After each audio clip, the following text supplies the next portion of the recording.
በኢትዮጵያ የነባር ኢንዱስትሪዎች የማምረት አቅም ወደ 67 በመቶ ማደጉን ጠቅላይ ሚኒስትር ዶክተር አብይ አህመድ ገለጹ።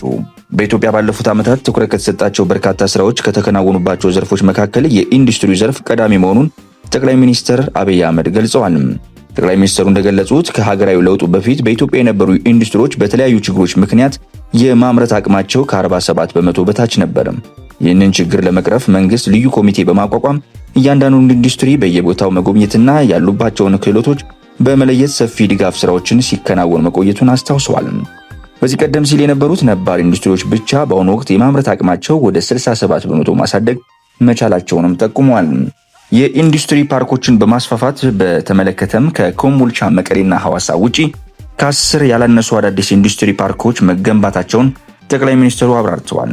ቀደም ሲል በጣም ጥቂት ባለሀብቶች ተይዞ የነበረውን ስፍራ አሁን ላይ ከ80 በመቶ በላይ አዳዲስ ኢንቨስተሮችን በማምረት እንዲሁም በማሰማራት ረገድ መንግስት ስኬታማ ስራ ማከናወኑን ገልጿል። በቀጣዩ ዓመት ከኢንዱስትሪ ዘርፍ የውጭ ንግድ ብቻ $1 ሚሊዮን ገቢ ለማግኘት መታቀዱንም የገለጹት ጠቅላይ ሚኒስትር ዶክተር አብይ አህመድ ይህም በዘርፉ ላይ የተሰሩትን ሰፊ ስራዎች ማሳያ መሆኑን ተናግረዋል። ኢትዮጵያ ቀደም ሲል ከውጭ በከፍተኛ ውጭ ምንዛሬ የምታስገባቸው ምርቶች በሀገር ውስጥ መተካት መጀመሯን ያነሱት ጠቅላይ ሚኒስትሩ በተለይ እንደ ሴራሚክ፣ ሲሚንቶ፣ ብረትና መስታወት ባሉ ምርቶች ላይ ሰፋፊ ስራዎች መከናወናቸውንም ጠቅሰዋል። የኢንዱስትሪ ዘርፉም በዚህ ዓመት ብቻ የ24 በመቶ እድገት ማሳየቱን የገለጹት ጠቅላይ ሚኒስትር ዶክተር አብይ አህመድ ይህም በአሁኑ ወቅት ዘርፉ ይበል የሚያሰኝና ተስፋ ሰጪ በሆነ እንቅስቃሴ ላይ እንደሚገኝ ያመላክታል ብለዋል። ዘገባው የኢቢሲ ነው። ጊዜ ሬዲዮ፣ ሁሉም በጊዜው።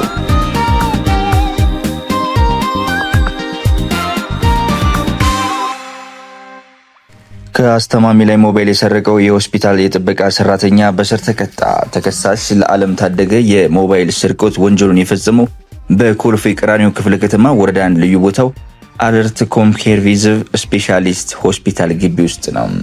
ተከሳሹ የሆስፒታሉ የጥበቃ ሰራተኛ ሲሆን የተሰጠውን ኃላፊነት ወደ ጎን በመተው ቤተሰብ እያስታመመ የነበረውን አንድ የግል ተበዳይ ቴክኖ ስማርት ሞባይል ቻርጅ አድርገው በተኙበት አጋጣሚ ግለሰቡ ወደ ታካሚ ክፍል በመግባት ከቻርጅ ላይ ሞባይሉን ነቅሎ በመውሰድ የስርቆት ወንጀል መፈጸሙን በክፍለ ከተማው ፖሊስ ዋና መምሪያ የጅማ በር አካባቢ ፖሊስ መምሪያ አስታውቋል።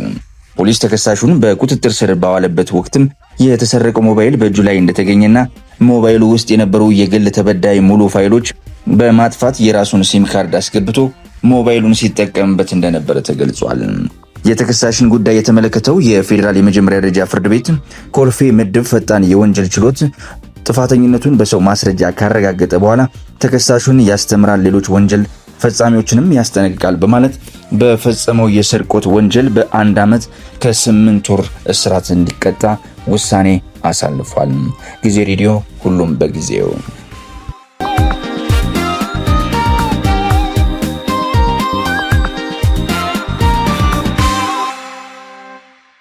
በዓለም አቀፍ ህገወጥ የሰዎች አዘዋዋሪዎች ላይ በተወሰደ እርምጃ ከ1000 በላይ ሰዎች በቁጥጥር ስር ዋሉ።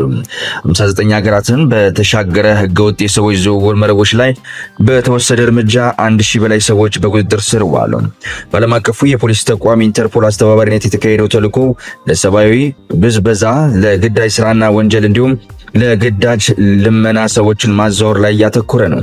በካምቦዲያ በይነ መረብ ለማጭበርበር ሰዎችን የሚያዘዋውር መረብና በማህበራዊ ገጾች እድሜያቸው ያልደረሱ ሴቶችን በአውሮፓ ሴተኛ አዳሪ እንዲሆኑ የሚመለምሉ ቡድኖች ናቸው። በአውሮፓ ሴተኛ አዳሪ እንዲሆኑ የሚመለምሉ ቡድኖች በተልዕኮው መበተናቸውን የኢንተርፖል ባለስልጣናት አስታውቀዋል። በአጠቃላይ ከ2007 ተጎጂዎችና ተጎጂ ሊሆኑ የሚችሉ ሰዎች የተለያዩ ሲሆኑ አብዛኛው ሴቶች መሆናቸው ተገልጿል። በቁጥጥር ስር ከዋሉ ተጠርጣሪዎች ውስጥ 334ቱ ህገወጥ የሰዎች አዘዋዋሪ ሲሆኑ 690ዎቹ ደግሞ በተያያዘ ወንጀል በቁጥጥር ስር እንደዋሉ ተገልጿል። የአውሮፓ የህግ አስከባሪዎች ኤጀንሲ ኢንተርፖልና የአውሮፓ ድንበር ቁጥጥር ፎኔቲክስ ጋር የተልዕኮውን አስተባብረው ኢንተርፖል ተልዕኮ እያደጉና የተለወጡ ህገወጥ ሰው ዝውውር መንገዶችና ዘዴዎችን ያጋለጠ ነው ተብሏል። የላቲን አሜሪካ ተጎጂዎች ለግዳጅ ስራ ወደ አውሮፓ መዘዋወር አዲስ አዝማሚያ ያገኘው ኢንተርፖል ከላቲን አሜሪካ ለሰብአዊ ብዝበዛ ከተዘዋወሩ ተጎጂዎች ውስጥ 10 በመቶ በእድሜ ያልደረሱ ናቸውም ብሏል። በተልዕኮ አካል የኮሎምቢያ ሰዎች በተጭበረበሩ ስራዎች ተታለው ወደ ውጭ ሀገር እንዳይጓዙ ግንዛቤ ለመፍጠር በአየር ማረፊያዎች የመከላከል ዘመቻም ተጀምሯል። የብራዚል ፌዴራል ፖሊስ 83 ብራዚሊያንና 323 የውጭ ሀገር ዜጎች በአጠቃላይ ከ406 ተጎጂዎችን በካምፖሪያ በየነ መረብ እንዳይጭበረበሩ በግዳጅ ተዘዋውሮ ማግኘቱን ኢንተርፖል ገልጿል። ተጠርጣሪዎችና ተፈላጊ ሰዎች ላይ ያነጣጠሩ የኢንተርፖል ይፈልጋሉ ማስታወቂያዎችም ወጥቷል። መደብር ውስጥ እንዲሰሩ የተገደዱ 2 የቦሊቪያ ህጻናት የአርጀንቲና ፖሊስ ታድጎ ተጠርጣሪዎችን በቁጥጥር ስር መዋሉንም ገልጿል። ተልዕኮው እንደ አውሮፓውያን አቆጣጠር ከሰኔ 8 እስከ 12 ድረስ የተካሄደና በአፍሪካ፣ አሜሪካ አህጉር፣ እስያና አውሮፓ ሀገራት ከ40 ሺህ በላይ ህግ አስከባሪ መኮንኖችን ያሳተፈ ነው። ዘመቻው አብዛኞቹን ተጎጂዎችን ለሰብአዊ ብዝበዛ እየተዘዋወሩ እንደሆኑና 20 በመቶዎቹ በግዳጅ ወንጀል ውስጥ እንዲሰማሩ፣ 11 በመቶዎቹ የግዳጅ ስራ እንዲሁም 2 በመቶዎቹ ወደ ግዳጅ ልመና እንዲገቡ መደረጉን አግኝቷል። ኢንተርፖል በዘመቻው የለያቸውን ተጎጂዎች ጥበቃና እርዳታ እንዲያገኙ መደረጉን እንዲሁም በዘመቻው ውጤት 465 ምርመራዎች መከፈታቸውን ገልጿል። ተጨማሪ 201 ተጠርጣሪዎች በተልዕኮ መለየታቸውም ተናግሯል። ዩናይትድ ኪንግደም፣ አሜሪካ፣ ፈረንሳይ፣ ጀርመን፣ ስፔንና ናይጄሪያ፣ ታይላንድ እና ቬትናም ጨምሮ በርካታ ሀገራት በዘመቻው ተሳትፈዋል። የኢንተርፖል ጸሐፊ ቭላድሚር ኩርዛ ከህገወጥ ሰዎች ዝውውር ከተደራጁ ወንጀሎች ውስጥ በየዓመቱ በሚሊዮን ዶላሮችን በማመንጨት በጣም ትርፋማና ሰፊ መሆኑን ቀጥሏል ብለዋል። ወንጀለኞቹ ለተጎጂዎች ከባድና ዘላቂ ጉዳት ማድረሳቸውን ያከሉት ጸሐፊው ተልዕኮው ከ4 ወንጀል መረቦች ለመበጣጠስና ትብብራቸውን ሲያጠናክሩ ምን ሊያስከትሉ እንደሚችሉ ማሳያ እንደሆነም ገልጸዋል። ጊዜ ሬዲዮ፣ ሁሉም በጊዜው።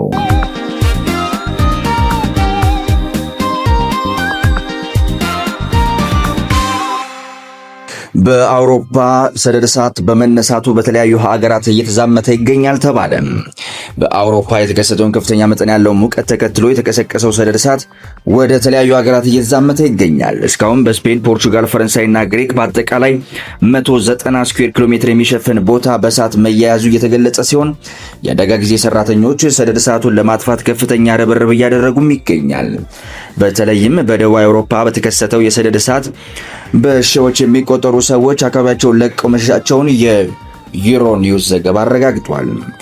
በሀገሪቱ ከፍተኛ መጠን ባለው ሙቀት እየተፈተኑ በሚገኙ ሀገራት ቀደም ሲል የተመዘገበው 40 ዲግሪ ሴልሺየስ የሙቀት መጠን ዝቅ አለማለቱ ነው የተገለጸው።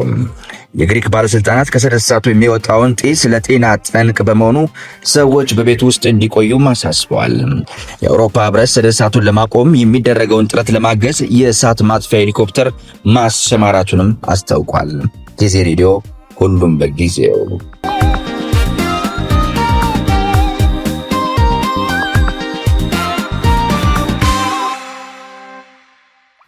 የዘመን ምልክት ሳሞን ዜማስ የትውልድ ድምፅ ሆኖ ተመልሷል።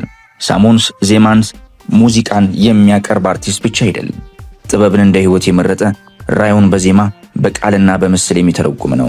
በእርሱ ዘንድ አንድ ሙዚቃ የሚወለደው በፍጥነት ወይም ለገበያ ፍላጎት ብቻ አይደለም። ከረዥም ጊዜ ምልከታ፣ ከጥልቅ ሐሳብ፣ ስሜትና ከህይወት ተሞክሮ ውስጥ የሚያበቅል የጥበብ ፍሬ ነው። ለስራው ያለው መስጠት፣ ለጥራት የማይደራደር አቅሙና በእያንዳንዱ የፈጠራ ዝርዝር ላይ የሚያደርገውን የማይታክት ጥረት ከሙዚቃው ባሻገር ለብዙዎቹ የህይወት ትምህርት ሆኗል። ይህ የሥራ ስነ ምግባርና የፍጹምነት ፍለጋ ሳሞንን ብዙ ወጣት ኢትዮጵያን ዘንድ ከተወዳጅ ድምፃዊነት በላይ የሚያነሳሳ ህልምን እንዲያምኑበት በትጋት እንዲቆይና ለጥራት እንዲታመኑ የሚያስተምር ምሳሌ አድርጎታል። በዘመን የሚጠፋ ዝና ሳይሻም በጊዜ የማይደበዝዝ አሻራ ለማስቀመጥ የሚተጋ አርቲስት ነው። ይህ በእያንዳንዱ ስራው ውስጥ በግልጽ ያንጸባርቃል። የሳሞን ሙዚቃ ደግሞ የዕድሜ፣ የትውልድ ወይም የማህበራዊ ልዩነት ድንበር አያውቅም። ከህፃናት ጀምሮ እስከ አዛውንቶች ድረስ ከተማና ገጠር ሳይለይ በሀገር ውስጥም ሆነ በዓለም ዙሪያ የሚኖሩ ኢትዮጵያንን ልብ ውስጥ ቦታ ያገኘ ድምፅ ነው። ዘፈኖቹ የሰዎችን ፍቅር ታሪክ ይዘክራሉ። በከባድ ጊዜ ተስፋ ይሰጣሉ። በደስታ ጊዜ አብረው ይዘምራሉ። በትዝታ ጊዜ የልብ ጓደኛም ይሆናሉ። ይህ የትውልዶች ልብ የማገናኘት ኃይል ሳሞንን ከተራ ሙዚቃ ኮከብነት ወደ ባህላዊ ተጽዕኖ ፈጣሪነት ከፍ አድርጎታል። ለዚህም ነው የዘመን ምልክት በተሰኘው አዲሱ አልበሙ ውስጥ ሳሞን ዜማንስ ሙዚቃን ብቻ ያልፈጠረውም የአንድ ትውልድ ስሜት፣ ህልም፣ ፍቅር፣ ስብራት፣ ተስፋና ራስን የመፈለግ ጉዞ በጥበብ የተቀረጸበት ዘመን ተሻጋሪ ሥራ ነው። በድምፁ የሚያነሳሳ፣ በራዩ የሚመራ፣ በሥራው የሚያስተምርና የሚተዋ አሻራ የሚታወስ ሳሞን ዜማንስ ዛሬ የተሳካ አርቲስት ብቻ ሳይሆን የአንድ ትውልድ ድምፅ፣ የተስፋ ምልክትና የኢትዮጵያ ዘመናዊ ሙዚቃ የማይደበዝዝ አሻራ ሆኖ ተቀምጧል። አዲሱን አልበም ለማድመጥ ይህ ታላቅ የጥበብ ሥራ በውስጡ 13 አዳዲስና ልዩ ሙዚቃ ሥራዎችን የያዘ ሲሆን አድማጮች በሙሉ መዳረሻቸው እንዲሆን ተደርጓል። ሙዚቃዎቹን በሙሉ በሳሞን ዜማስ ይፋዊ ዩቲዩብ ቻናል ያገኙታል። በምስላዊ ድምጻቸው እንደተጠበቀ እዛው ቁጭ ብለው ይገኛሉ። በተጨማሪም በዓለም አቀፍ ደረጃ የሚገኙ የተለያዩ የሙዚቃ ማዳመጫ ስትሪሚንግ ፕላትፎርሞችም በማንኛውም ሰዓትና ቦታ ማግኘት ማድመጥ ይችላሉ። በዕለቱ 2 የሙዚቃ ቪዲዮዎችም ይለቀቃሉ። እኛም እንድታደምጡት ጋበዝናችሁ። ጊዜ ሬዲዮ፣ ሁሉም በጊዜው።